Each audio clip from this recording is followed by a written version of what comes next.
Hello दोस्तों, study zone में आपका बहुत बहुत स्वागत एवं धन्यवाद। ठीक है, फिर से हम चलते हैं। 3 अंकों वाली संख्याओं को कैसे गुना करेंगे। कमेंट बॉक्स में भी बोला गया और कॉल फोन्स करके भी हमें बोला गया कि सर आपने 2 अंकों का जो गुना बताया लाइन खींचकर, मुझे बहुत पसंद आया, बहुत अच्छा लगा। अब 3 अंकों वाली संख्याओं को गुना करके उसी विधि से हमको बता दीजिए। ठीक है, चलिए हम फिर से बताने का प्रयास करते हैं। 3 अंकों वाली संख्याओं का गुना करेंगे लाइन खींचकर, रेखा खींचकर।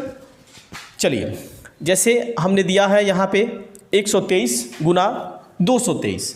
कोई भी डिजिट्स हम ले सकते हैं, कोई भी नंबर ले सकते हैं, ज़रूरी नहीं कि यही लेंगे।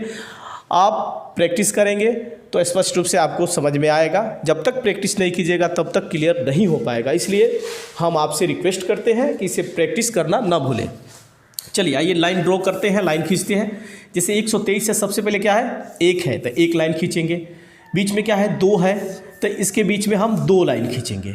फिर लास्ट में क्या है, 3 है तो हम 3 लाइन खींचेंगे। ठीक है, उसी प्रकार उसके बगल वाला अंक जो है 223 है तो उसमें देखेंगे सबसे पहला नंबर कौन सा है, 2 है तो यहाँ से 2 लाइन हम ड्रॉ करेंगे, खींचेंगे। ठीक है, उसके बाद बीच में क्या है, 2 है तो यहाँ भी हम 2 लाइन्स खींचेंगे।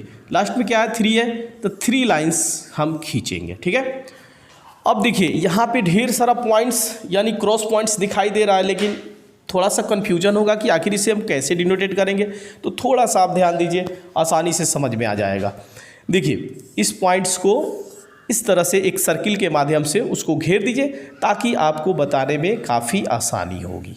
ठीक है, यहाँ से यहाँ तक। ठीक है, और इस पॉइंट्स को इससे के माध्यम से हम काउंट करेंगे। ठीक है, और इस पॉइंट को इस सर्किल के अंदर रखेंगे और इस पॉइंट को इसमें रखेंगे। ठीक है, चलिए अब हम देखते हैं, यहाँ से हम स्टार्ट करते हैं। अब देखेंगे इसका क्रॉस पॉइंट कितना है, 1 2 3 4 5 6 7 8 9। कितना है, 9 है तो 9 लिख लेंगे। उसके बाद अब सेकेंड सर्किल में चलेंगे हम उसको देखेंगे कि कितना पॉइंट्स उसमें बन रहे हैं। देखिए 1 2 3 4 5 6 7 8 9 10 11 12। तो 12 का 2 हो जाएगा, हाथ में क्या लगेगा, 1 लगेगा। ठीक है, उसके बाद यहाँ देखेंगे ये तीसरा सर्किल में कितने पॉइंट्स क्रॉस पॉइंट्स हो रहे हैं। तो 1 2 3 4 5 6 7 8 9 10 11 12 13। 13 1 14, 14 का 4, हाथ में 1। फिर उसके नेक्स्ट सर्किल में देखेंगे 1 2 3 4 5 6, 6 1 7। ठीक है, अब सबसे लास्ट सर्किल में देखेंगे कितने पॉइंट्स क्रॉस पॉइंट्स हो रहे हैं, 1 2, तो यहाँ पे 2 लेंगे।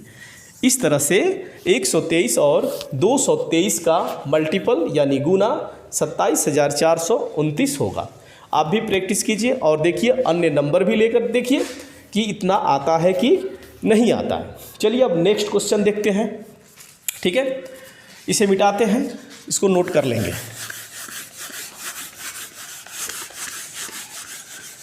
चलिए दूसरा क्वेश्चन है, यहाँ पे 2 नंबर में दिया हुआ है। ठीक है, 213 गुना 324, 324। ठीक है, ठीक उसी प्रकार पहला नंबर क्या है, 213 है तो उसका पहला डिजिट्स कौन सा है, 2 है तो 2 लाइन ड्रॉ करेंगे। बीच में क्या है, 1 है तो 1 लाइन खींचेंगे। लास्ट में क्या है, 3 है तो 3 लाइन खींचेंगे। उसके बाद दूसरा अंक 324 में शुरू का अंक क्या है, 3 है तो यहाँ पे हम 3 लाइन खींचेंगे। उसके बाद बीच में क्या है, 2 है तो 2 लाइन खींचेंगे। लास्ट में क्या है, 4 है तो यहाँ पे 4 लाइन्स हम खींचेंगे। ठीक है, उसके बाद ठीक उसी प्रकार हम सर्किल करेंगे इस पॉइंट को। उसके बाद इसको और इसको सर्किल करेंगे, फिर इसको और इसको सर्किल करेंगे, यानी ये गोल वृत्त के माध्यम से उसको गोल करेंगे और इसको करेंगे। ठीक है, ठीक उसी प्रकार अब क्रॉस पॉइंट्स को हम गिनेंगे। 1 2 3 4 5 6 7 8 9 10 11 12। 12 का 2, हाथ में 1। ठीक है, अब यहाँ ये 1 2 3 4 5 6 7 8 9 10, 10 1 11, 11 का 1, हाथ में 1। उसके बाद इस सर्किल में देखेंगे नेक्स्ट 1 2 3 4 5 6 7 8 9 10 11 12 13 14 15 16 17 18 19 19 1 20 का 0 हाथ में क्या लगा 2। उसके बाद नेक्स्ट सर्किल 1 2 3 4 5 6 7 7 2 9 हो जाएगा। अब लास्ट सर्किल में देखेंगे क्या बचा 1 2 3 4 5 6 6। इस तरह से 213 और 324 का गुणनफल 69,012 हुआ। आप भी और सारा नंबर लिखिए और उसे मल्टीपल कीजिए। इस तरीक़ा से देखिए 1-2 बार प्रैक्टिस करने के बाद आपको भी आसानी से समझ में आ जाएगा। ये रहा आपका सबसे शॉर्ट ट्रिक्स। अब मेरा प्रयास रहेगा कि जितना भी क्वेश्चंस को बताएं एकदम शॉर्ट ट्रिक से, आसान तरीक़ा से। इसलिए वीडियो को सब्सक्राइब करना ना भूलें और इससे जुड़े रहें। जय हिंद।